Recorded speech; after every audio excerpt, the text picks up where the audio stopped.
Hi everyone, it's Fitz with the Daily Delivery. Hope you're doing great. I am fantastic. Thank you for following along with our daily deliveries and our walk and talks. They continue to grow in popularity and it shocks the heck out of us.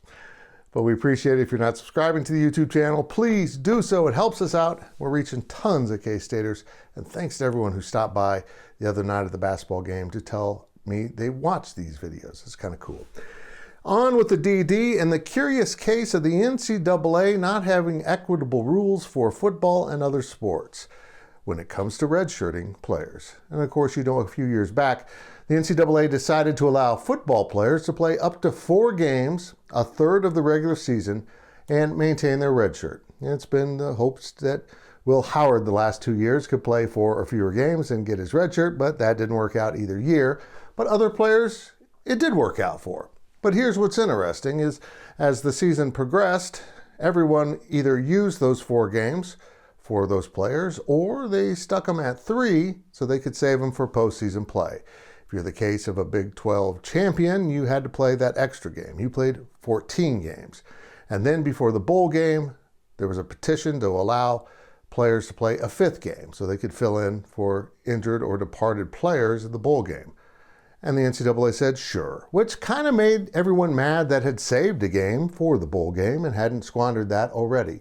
They had planned ahead, and then they were punished. They could have played those players that final game. Certainly K-State could have used that. But that's fine, because all of a sudden the NCAA seems to be actually looking out for the best interests of the student athletes.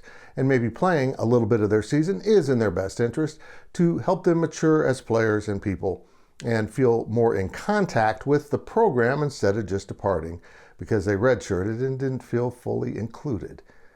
Then why doesn't any of that apply to basketball? Why do basketball players not be able to play any games? They can play an exhibition game now. Woo, that's great. But why can't the 3 players redshirting for Kansas State play in 10 games? That's an awful lot, but it's about a third of the regular season schedule. Make it 8. I don't care, but it just seems odd that basketball players aren't afforded the same rights. That's not right, the word, but the same ability to compete while redshirting. And it doesn't make sense. The transfer portal hurts basketball. Injuries pile up.